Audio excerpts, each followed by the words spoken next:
ورحمة الله وبركاته. بسم الله الرحمن الرحيم. الحمد لله رب العالمين، نحمده ونسبحه ونقدسه على آلائه ونعمائه، ونشهد أن لا إله إلا الله وحده لا شريك له، إلها واحدا أحدا فردا صمدا حيا قيوما، نؤمن له بالربوبية ونقر له بالعبودية، من يهدي الله فهو المهتدي ومن يضلل فلن تجد له وليا مرشدا، ونشهد أن سيدنا محمدا عبده ورسوله أرسله بالهدى ودين الحق ليظهره على الدين كله. اللهم صل وسلم وزد وبارك وترحم على محمد وآل محمد كما صليت وسلمت وباركت وترحمت على إبراهيم وآل إبراهيم في العالمين إنك حميد مجيد. عباد الله، أوصيكم ونفسي بتقوى الله عز وجل.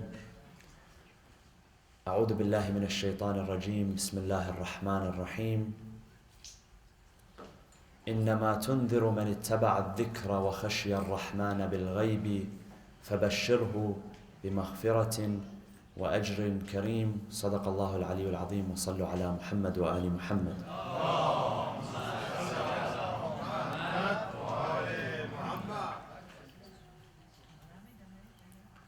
In more than one verse of the Holy Quran, Allah subhanahu wa ta'ala says to the Holy Prophet, He tells him that your message, although it is a message which is universal, although it is a message which is suitable for all times and for all people, and although you are of the highest moral integrity, because carrying a message which is universal and which is suitable for all of mankind requires messengers, people who carry the message, people who are appointed, are privileged to carry the message, who are of the highest moral integrity in order for it to have an effect on people. He says that although the message is immaculate and although your person is immaculate, however, not everybody will be guided by this message. Does this mean that there is a deficiency in the message of the Prophet, or that there is a deficiency in the person of the Prophet? No. Rather, it means that in the receiver, there is a deficiency. In one verse he says, إِنَّمَا تُنذِرُ مَنِ اتَّبَعَ الذِّكْرَ وَخَشِيَ الرَّحْمَنَ بِالْغَيْبِ. He says, Yasin wal Quran al-Hakim, innaka lamina al-mursaleen. By the Quran, O Prophet, Yasin, you are a messenger, you are a rightful messenger, and that we have sent you to warn people. But the only people who will receive your guidance, who will be affected by your guidance, are number one, man ittaba'a al-dhikr, those who follow your message, not those who turn away from it. There were people who turned away from it. This is number one. And number two, وَخَشْيَ الرَّحْمَنَ بِالْغَيْبِ, people who fear, who have piety of Allah subhanahu wa ta'ala, both in the public sphere, and in the private sphere, in their private lives. It's not enough only to present ourselves as pious people in front of the masses, while in private we betray the commands of God. There's a hadith from the 9th Imam, Al-Imam Muhammad al-Jawad alayhi salam. He says the following. He says that worship God in public in the same way you worship Him in private. And worship Him in private in the same way that you worship Him in public. Don't let there be, don't let there be duality in this. Because sometimes in private we worship in a certain way, and in public we present ourselves in a completely different light. إِنَّمَا تُنذِرُ مَنِ اتَّبَعَ الذِّكْرَ وَخَشِيَ الرَّحْمَنَ بِالْغَيْبِ. In another verse, he tells him, فَإِنَّكَ لَا تُسْمِعُ الْمَوْتَى وَلَا تُسْمِعُ الصُّمَّ الدُّعَاءَ إِذَا وَلَّوْا مُدْبِرِينَ وَمَا أَنْتَ بِهَادِ الْعُمْيَ عَنْ ضَلَالَتِهِمْ. He says, Ya Rasulullah, those who are dead, you cannot allow them to hear. Dead here being dead in their hearts. They cannot hear you. Those who are deaf, meaning those who turn away from you, they cannot hear you. Those who are blind, they cannot see you. Not that your message is deficient or your delivery is deficient. You have made yourself clear, and Allah subhanahu wa ta'ala says that we have made the message clear through the deliverance of 124,000 prophets, and the final one among them is you, Rasulullah sallallahu alayhi wa sallam. So that no questions are left unanswered. However, we find that the deficiency is in the person himself who cannot receive the guidance. Take the example of the seed, which is planted in order to bear fruit. Here in California, compared to the rest of the United States, and compared to a lot of places in the world, California is known for its abundance of fruits, different types of fruits. You drive a little bit north of here, north of Los Angeles, and you'll find any type of fruits that you wish. Now, the reason why it's here, and it's why it's not in Alaska, or why it's not, for instance, in the North Pole or the South Pole, isn't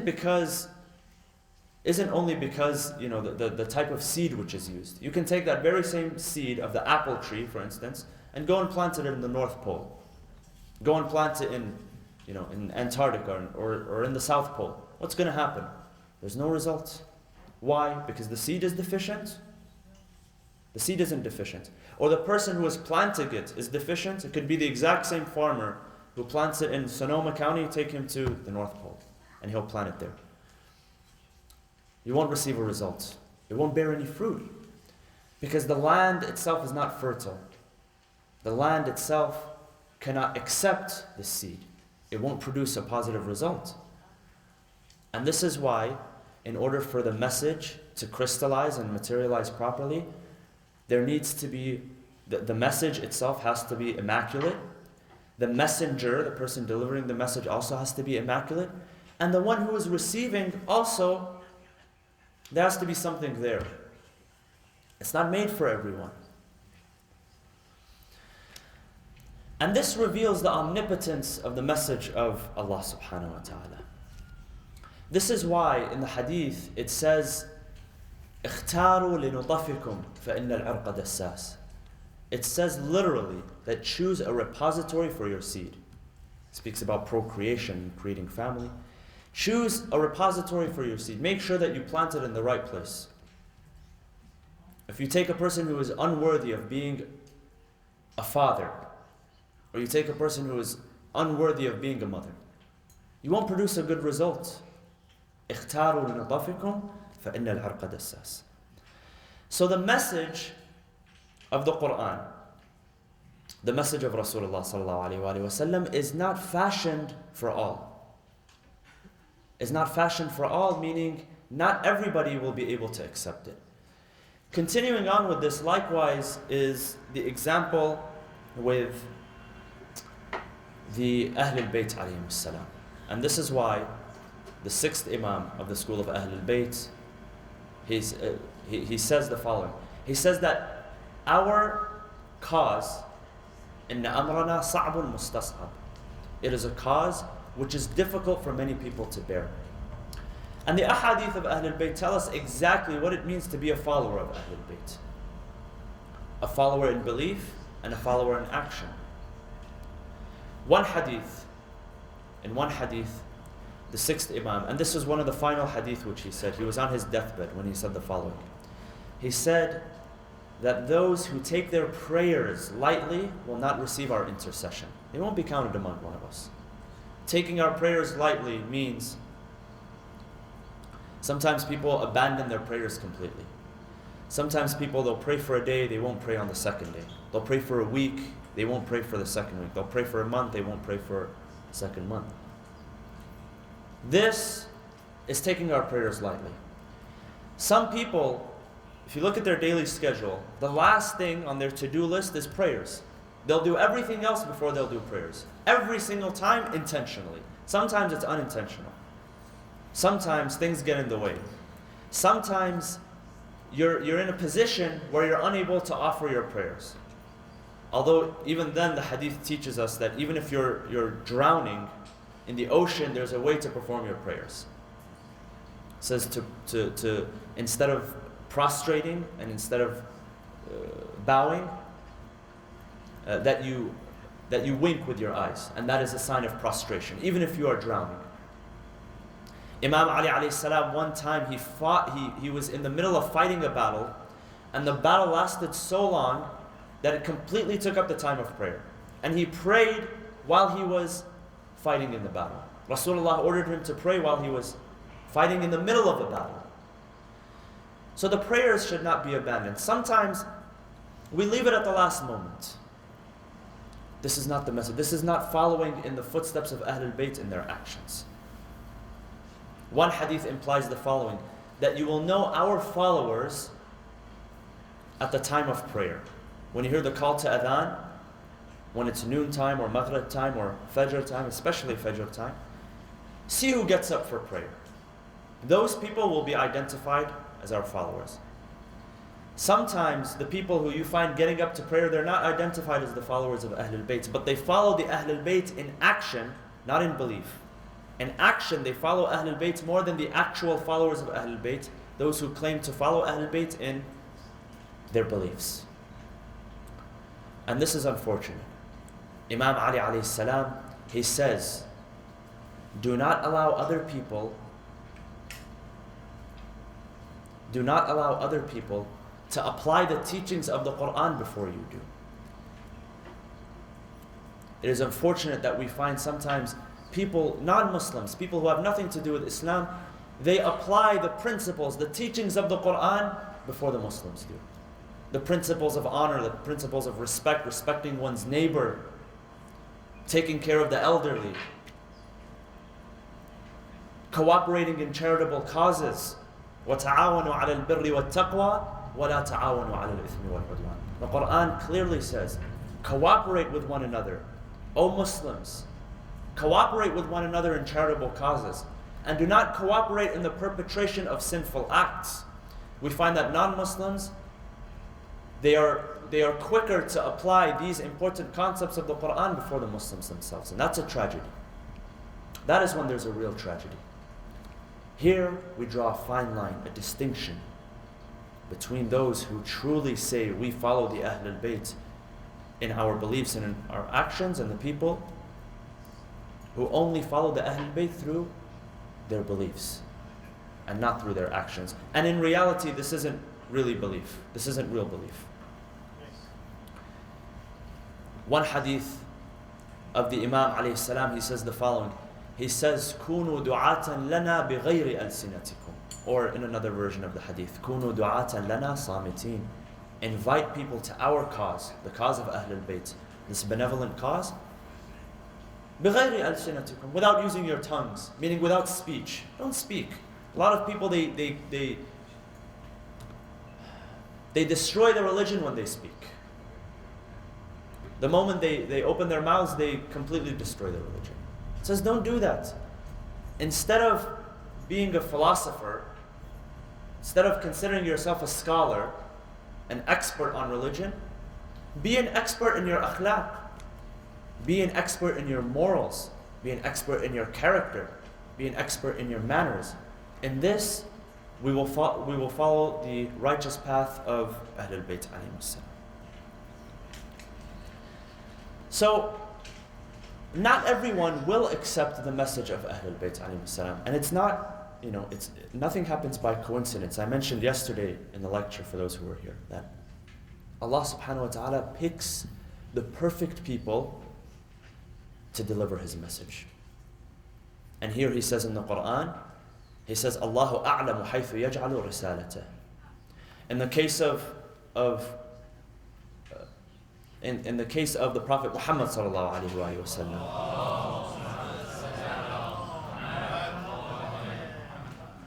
God could have picked a person like Al-Walid. He could have picked a person like Abu Lahab or Abu Jahl in terms of influence and in terms of wealth. They were much more influential than the Prophet. They were much more wealthy than the Prophet. The Prophet was not wealthy, he had no wealth. Nothing was left behind for him. He was poor and he was an orphan. They had surrounded themselves with their tribes. The Prophet did not. The Prophet went at it alone. So when one of them questions the Prophet as to why were you chosen and why wasn't I chosen, the revelation is delivered that God knows exactly where He places His message. Who will carry His message? Allahu a'lamu haythu yaj'alu risalatah.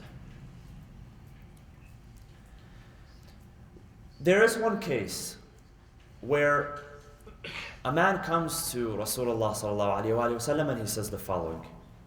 He says, Ya Rasulullah, I love you and I love God. And what does he respond to him?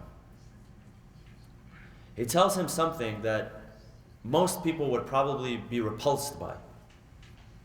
And again, here we see that only certain people are there to stick around. He says, you love me and you love God. He says, Abshir bil faqr. He says, prepare yourself for destitution. You're going to lose your wealth. You're going to lose that which means the most to you. He says, I love God. He says, Abshir bil bala. He says, prepare yourself for hardship. In one narration, he says, I love you, I love Allah, and I love Ali ibn Abi Talib. When he says, I love Ali ibn Abi Talib, he says, prepare yourself for an abundance of enemies. So an abundance of enemies, a loss of wealth, an increase in hardships, this is where Allah subhanahu wa ta'ala says in the Quran that there will be a time where we will test people with affliction. وَنَقْصٌ فِي الْأَمْوَالِ وَالْأَنفُسِ وَالثَّمَرَاتِ وَبَشِّرَ الصَّابِرِينَ. He says that they will find that their wealth will be gone. There will be much loss of life. He says even food will become scarce. Food supply will run low. And then he says, وَبَشِّرَ الصَّابِرِينَ. And give glad tidings to those who are patient. الَّذِينَ إِذَا أَصَابَتْهُمْ مُصِيبَةٌ قَالُوا إِنَّا لِلَّهِ وَإِنَّا إِلَيْهِ رَاجِعُونَ. Those who, when they are afflicted with hardship, they say that to Allah subhanahu wa ta'ala we belong, and to Him we return. And you look at the seerah of people who are true believers, who dedicated themselves to Allah subhanahu wa ta'ala. This is what they experienced. These were the people who were chosen for the message of Islam, and more specifically for the message of Ahlulbayt alayhim salam. See, people like you see on the battlefield on the day of Ashura, people like Zuhair ibn al-Qayyim. What did he have to join? What did he need from Imam Hussein alayhi salam to join his camp? He didn't have a life, he didn't have a tribe, he didn't have people to support him. In fact, he was considered a very respected person in his tribe. People like Muslim ibn Awsaja, Habib ibn Madahir al-Asadi, they were respectable people in Kufa. Habib ibn Madahir, one narration says that when he left his home in Kufa in order to join Imam Hussein alayhi salam, he left everything. Some narrations say that he even divorced his wife. He turned to his wife, he said, I'm going to divorce you, so that you won't be left as a widow after me. Leave me, I'm about to go join the camp of Imam Hussein, and I'm not going to come out of this alive. I would rather divorce you so that you would not have to go through what a widow goes through. He abandoned this entire life. He was living in Kufa as a respectable man, so was Muslim ibn Awsaja. He passes by and he sees Muslim ibn Awsaja purchasing dye for his beard, to dye his beard. He was purchasing the just for men. He was about to dye his beard. So he looks to him, and they were very good friends. They fought alongside on the battlefield. One passed away protecting another. He tells him, Ya Muslim, you are purchasing dye for your beard. Come with me. I will give you something greater to dye your beard with. And that is your blood in defense of Imam Hussein alayhi salam. Leave this dye, I will give you another dye, something which is even greater. These were people who had lives. It's not like they had nothing to do. They had family, they had a well-being. But Allah subhanahu wa ta'ala chose them for a message. So truly walking on the path of Ahlulbayt alayhim salam, if we can consider ourselves, and inshallah we can all consider ourselves as people who truly walk the path of Ahlulbayt, this in itself is an honor. It's It's a privilege. I see sometimes people, they have no idea who the Ahlulbayt are. They have no idea what Ashura is. Sometimes it's not their fault. Sometimes they're raised in an environment when they have no idea what happened, and that's what propaganda did. Until today, you find people who say that, yes, we can't wait till Ashura comes because, we're going to fast. We're going to fast on the day of Ashura. Not knowing that this was a sunnah of Banu Umayyah, had nothing to do with Rasulullah. They claim that Rasulullah came to Medina, he saw the Jews fasting on that day, and when he asked them, why are you fasting? They said, we're fasting because this is the day that Moses split open the sea. And then there are other hadith, that this is the day that Fulan happened, and all these different events. These events happened, these very great events, and we're fasting because of this. So the Prophet says that, okay, well, I'm a prophet, and I know this, it's more befitting for me to walk in the footsteps of Musa, to follow the sunnah of Musa than it is to you. So now fasting is wajib on the 10th day of Muharram. The Jewish calendar and the Muslim calendar were completely different. The day that they were fasting was in the Jewish calendar. It had nothing to do with the 10th of Muharram, which was in the Muslim calendar. It wasn't even the same day. There's no proper basis for this. But they'll tell you Ashura is the greatest day to fast. One of them in his books, he says that the day of Arafat is greater than the day of Ashura in fasting. But they don't talk about it. Why? Because Hussein wasn't killed on Arafat, he was killed on Ashura. To celebrate their victory, what they claim to be a victory over Imam Hussein, they established the sunnah. So going back to what we were saying, there are certain people who are chosen for the message of Imam Hussein. It's a privilege, and it's an honor. As a sign of thankfulness to Allah subhanahu wa ta'ala, the least that we can do is to relive the commemoration of Imam Hussein alayhi salam. A lot of people won't accept. Many people reject. They know exactly, scholars, they know exactly what happened on the day of Ashura, but at the same time they'll say, we reject the Shia tradition of Ashura, mourning and beating yourself and crying and lamenting. A lot of people will say this. We say that many or a lot is not the criteria for truth. The Quran says that many people, they do not know. Many people do not ponder. Many people do not understand. Don't follow what many people. Follow what your heart is telling you. Follow what the Quran is telling you. Follow what the Ahlulbayt alayhimus salam are telling you. How many times in the Quran does God say, follow my command, do not follow the commands of men. Be afraid of me, do not be afraid of the commands of men. What people set forth against you. Sallu ala Muhammad wa ali Muhammad.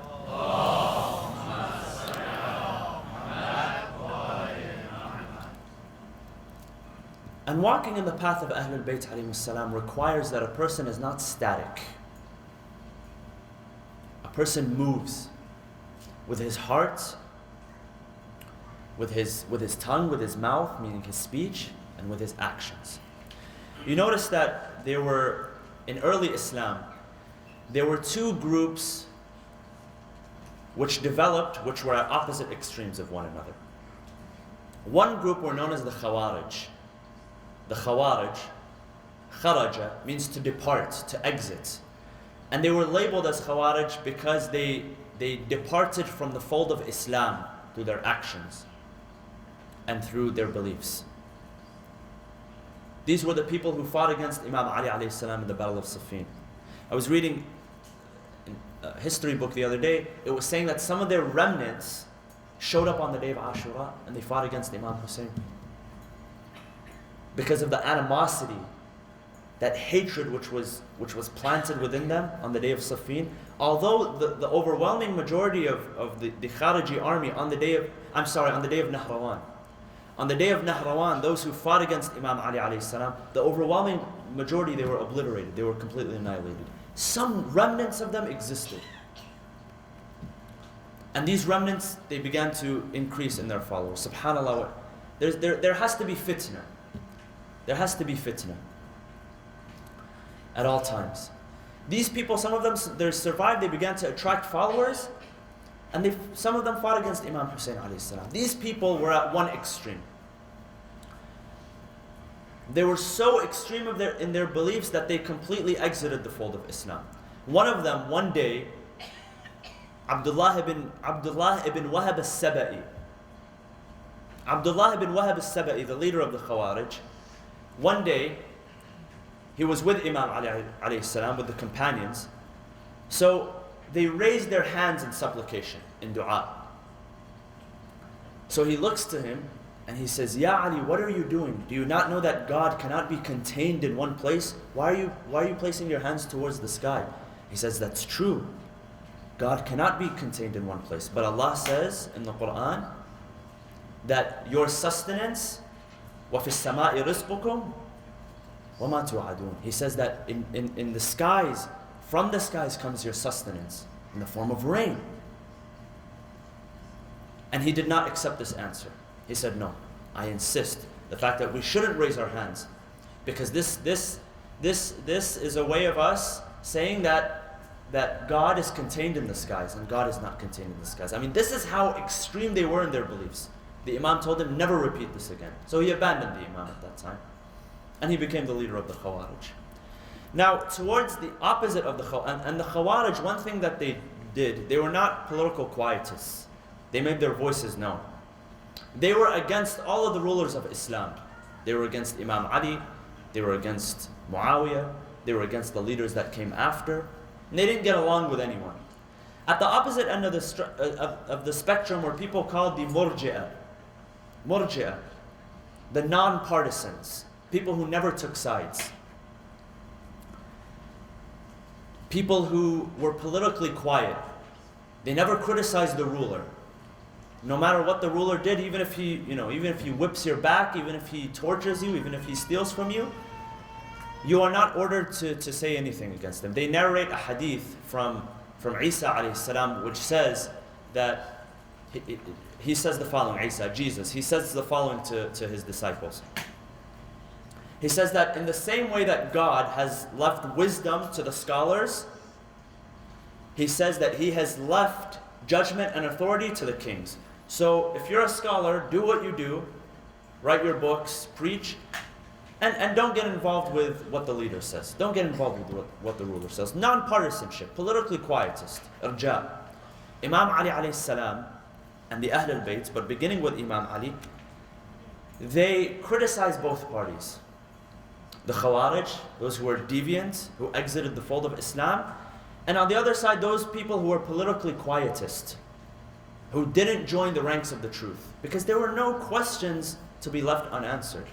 When it came to joining either the side of Imam Ali or Muawiyah, it's not something which was, we'll forgive the people who stayed out of it, who didn't want to get involved in the fight. It's not the case. Imam Ali alayhi salam made clear what his case was, just as Imam Hassan made clear what his case was, just as Imam Hussein alayhi salam made clear what his case was. Imam Ali alayhi salam says about these people, خَذَلُوا الْحَقِّ وَلَمْ يَنْصُرُوا الْبَاطِلِ. I called them to battle, but they said no, we won't. We won't be called into battle. One of them, he refuses to one of these non-partisans, he refuses to pledge allegiance to the Imam of the time. And after the Imam is killed, he goes to Al-Hajjaj ibn Yusuf al-Thaqafi. Al-Hajjaj was a dictator, was a tyrant. He was appointed as the governor of Kufa by the Umayyad Khalifa Abdul Malik ibn Marwan.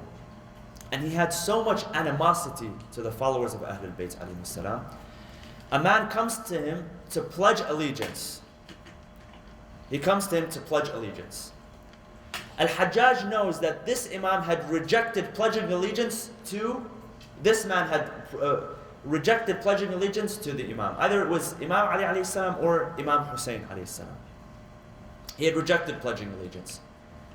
Al-Hajjaj, who he himself hated the Imams of Ahlul Bayt and he hated their followers, when this man came to pledge allegiance to him, he was eating, his hands were busy. So the man came, he wants to shake the hand of the governor, the new governor. He tells him, are you the one that refused to pledge allegiance to the Imams of Ahlul Bayt? He says, yes, it was me. He says, now you're coming to pledge allegiance to me, Al-Hajjaj bin Yusuf al-Thaqafi? He says, yes, I am here to pledge allegiance. He says, I'm eating right now, my hands are busy, come and shake my feet. And he gives him his foot to shake. Political quietists, people who they appeared not to take sides, but at the end they did take sides. Because you might not shake a person's hand, but as human beings, our hearts will sway from one side to another. They will either be on this side, or they'll be on the side of truth, or on the side of falsehood. Imam Hussein alayhi salam called people to his path. He called his people to the path of truth. He told them, avoid falsehood by all means. And that's why when we commemorate Imam Hussein alayhi salam, we have to do so with full enthusiasm. It's not just something which lays inside our hearts. It's not that, our hearts are with Imam Hussein, because there were people who their hearts were with Imam Hussein. Al-Farazdaq, the poet, he sees Imam Hussein on the way to Karbala. He tells him that the people of Kufa, the majority, not all of them, the majority of the people of Kufa, their hearts are with you, but their swords are against you. Their hearts are with him. What does that benefit? It doesn't benefit if only your heart is with Imam Hussein. Your swords have to be against the enemies of Imam Hussein alayhi salam. And your sword isn't necessarily a sword that you pick up in your hand. Sometimes your words, your actions are more powerful than any bullet that you can shoot, any sword that you can strike. We are people who Allah subhanahu wa ta'ala has blessed with the ability to speak. We can express our actions. We live in a country where there is freedom of speech, where you can influence people. It is our responsibility to invite people to the cause of Imam Hussein alayhi salam. The fact that only our hearts are with Imam Hussein is not enough. There has to be a show of enthusiasm. And this is why the Imams of Ahlulbayt alayhimus salam, they would send people to corners. They would tell them, go tell people of Imam Hussein. Imam Zayn al-Abidin alayhi salam, when he first sees Bishr, the poet, when he first re-enters Medina after the tragedy of Karbala, after the Arba'in, when he sees him, he says, enter Medina and lament. You're a poet, you're a man of extreme talent. Use the talent that you have to propagate the message of Imam Hussein. Tell them exactly what happened. And initially, this is how the message was spread in Medina. It was by the poets, Bishr. So it's not just that you're in line with your heart. It's not only that there has to be an enthusiasm of the heart. There has to be enthusiasm which is portrayed through our actions. We ask Allah subhanahu wa ta'ala to grant us the privilege of being those who propagate the message of Imam Hussein alayhi salam, not only accept it with our hearts, but be able to propagate it with our actions as well. Bismillah ar-Rahman ar-Rahim. وَالْعَصْرِ إِنَّ الْإِنسَانَ لَفِي خُسْرٍ إِلَّا الَّذِينَ آمَنُوا وَعَمِلُوا الصَّالِحَاتِ وَتَوَاصَوْا بِالْحَقِّ وَتَوَاصَوْا بِالصَّبْرِ وَصَلُّوا عَلَى مُحَمَّدٍ وَآلِ مُحَمَّدٍ.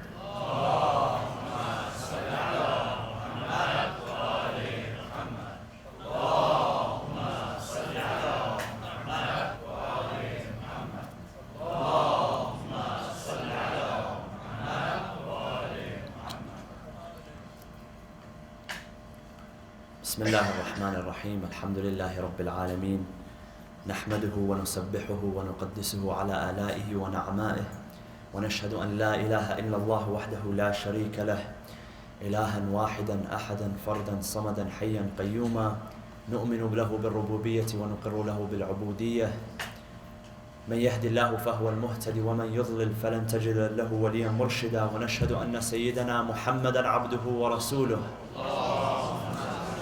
أرسله بالهدى ودين الحق ليظهره على الدين كله. اللهم صل وسلم وزد وبارك وترحم على محمد وآل محمد كما صليت وسلمت وباركت وترحمت على إبراهيم وآل إبراهيم في العالمين إنك حميد مجيد. وصل اللهم وسلم على أوصيائه وخلفائه علي أمير المؤمنين وقائد الغر المحجلين، وعلى البضعة الطاهرة فاطمة الزهراء سيدة نساء العالمين، وعلى سبط نبي الرحمة وسيدي شباب أهل الجنة الحسن والحسين، وعلى علي بن الحسين ومحمد بن علي وجعفر بن محمد وموسى بن جعفر وعلي بن موسى ومحمد بن علي وعلي بن محمد والحسن بن علي والخلف الهادي المهدي، عجل الله تعالى فرجه وسهل مخرجه وجعلنا من أنصاره وأعوانه.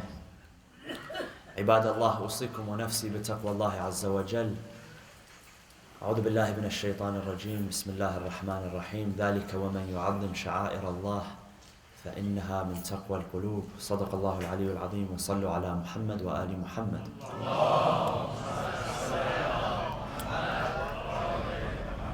The solid ground and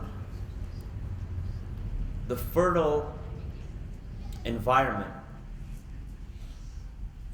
which is required for fostering the love of Allah subhanahu wa ta'ala, the love of the Quran, the love of Rasulullah and the Ahlulbayt, is something which should be initiated at a very young age. According to one hadith, the Prophet says, "Allimu awladakum," teach your children the following three things. One is the love of the Quran. Teach them from a young age to love the Quran. And then teach them the love, number two, of Rasulullah, the Prophet. And number three, teach them the love of the immaculate progeny of the Prophet as well. Teach your children, begin at a very young age. One thing which I notice, which I've seen, unfortunately this takes place, whether intentionally or unintentionally, is that children are lost for many years. They're born into a Muslim household. They're born into a household which follows the path of Ahlulbayt alayhim salam. But they are not taught the love of Ahlulbayt. They are not taught the love of Rasulullah. They are not taught the love of the Quran, most importantly, because the love of Rasulullah and the love of Ahlulbayt is the love of the Quran. You cannot love one without loving another. The Prophet says, "I have left behind two things for you, which shall not separate from each other, the Quran and my family." They are meant to be together. You cannot access Islam through the Ahlul Bayt and abandoning the Quran, and you cannot do the opposite. You cannot access Islam through Quran and abandon Ahlul Bayt. More importantly, he says, teach them at a young age. Teach them at a very young age. And this teaching, this training begins even before the child is born. It begins with choosing a right partner, a right spouse to father your children or to be a mother to your children. And then it continues all throughout. If you want your children to have a spirit of loving the Ahlul Bayt alayhim salam, it begins at a very young age. I've noticed, again, either intentionally or unintentionally, people let their children go. From the time they're born, they don't teach them. And it's not only teaching them the Quran, it's not only not teaching them, the teachings of Ahlul Bayt. Morals and ethics and character. It's completely abandoned. Throughout their childhood, and even when they become teens and young adults. And by the time the child is now grown into a young adult, by the age of 18 or 19 and 20, there's a crisis at home. And that happens so many times. The crisis can be avoided if you teach your children. Your children are not going to learn overnight if you've abandoned them when they were 2 years old, and when they were 5 years old, and when they were 7 years old, and when they were 11 years old, and you kept delaying. You kept delaying the process of training. Once they get to the age of 18, 19, that's it. He's developed his own interests, he's developed his own personality. The only way he'll come back is with a miracle. It can happen, sometimes it does happen. But it'll only happen with a miracle. This is why Islam tells us, it breaks down the process into 3 stages.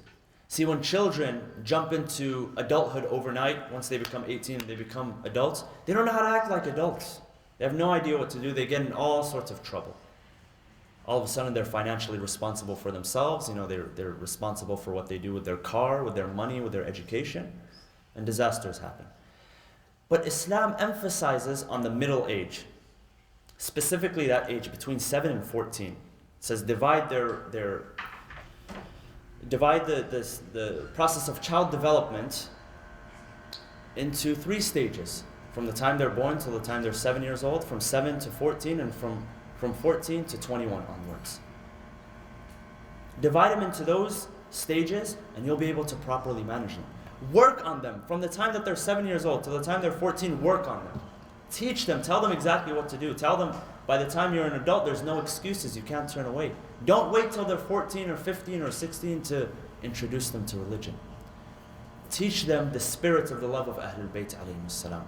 That's why you find, and there's no comparison of course, but just to give an example, there's no comparison with the Ahlulbayt and with everyone else, every other creation. But you find people like, on the day of Ashura, people like Al-Qasim ibn al-Hasan, a man of, according to narration, 12 or 13 or 14 years old, maybe even younger. When his uncle asks him, how do you see death when he's about to go out to the battlefield? He says that it is sweeter than honey. Now this is the son of Al-Hasan. This is the son of Al-Hasan. Al-Hasan is an infallible man, and he has raised his son in this way. He is raised in the home of his uncle, Hussein. And this is how, we're not raised by infallible people. We're fallible. Our parents make mistakes. Another example, on the day of Ashura, Amr ibn Junad al-Ansari, 11 years old, also goes out into the battlefield to fight for Imam Hussein. He wasn't raised by people who were infallible, but he had that spirit.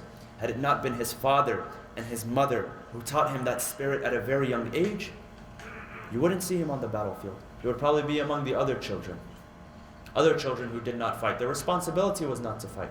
But his mother took him out into the battlefield. She says, you are going to fight. She tells Imam Hussein, is it fair that your mother Az-Zahra weeps for you, where I do not get to weep for my own child? Is this fair? And Imam Hussein alayhi salam sends him out into the battlefield. This spirit is fostered. It's created at a very young age. It's created from the day the child is born. We ask Allah subhanahu wa ta'ala to allow us to be among those who are privileged enough to raise our children in the path of Ahlulbayt alayhim salam. Oh Allah, bless us with your forgiveness, with your kindness, and with your mercy. Oh Allah, allow us to be among those who resurrect the cause of Ahlulbayt alayhim salam in this very special month. Brothers and sisters, inshallah, our Ashura program will be on Monday. On Monday we will have our Ashura program. We will be reciting the maqtal in both English and also alternating between Arabic and Farsi as well. So 10 a.m. inshallah. We request, since it's a business day, please help us. When you come to the program, for those who are coming, please park all the way towards the end. As you do, as... They can park on the street, not only in neighbors parking. Okay, you can park on the street as well in the front. Just make sure not to park in the neighbors parking, please. And if you can, it's better that if you park all the way in the back so as to avoid any kind of disturbance. Also, because Sunday, I believe, daylight savings time is ending. So inshallah, beginning from next Friday prayer will start at 12 p.m. inshallah. From 1 p.m. it will go back to 12 p.m. Brothers and sisters, we require your assistance, your financial assistance for these nights. We have a program every single night beginning at 7 o'clock. We have the Maghrib and Isha prayers. We have an English lecture. We have English lamentation and poetry as well. And we also have Farsi lecture and poetry and lamentation. So please assist us with your presence and with your financial help as well. May Allah subhanahu wa ta'ala reward all of you. We ask Allah subhanahu wa ta'ala to forgive us and have mercy upon us. Bismillah ar-Rahman ar-Rahim. Allahumma aghfir lil mu'minina wal mu'minat wal muslimina wal muslimat. الأحياء منهم والأموات تابع بيننا وبينهم بالخيرات إنك مجيب الدعوات إنك قاضي الحاجات إنك على كل شيء قدير برحمتك يا أرحم الراحمين وصلى الله وسلم على سيدنا محمد وعلى آل بيته الطيبين الطاهرين.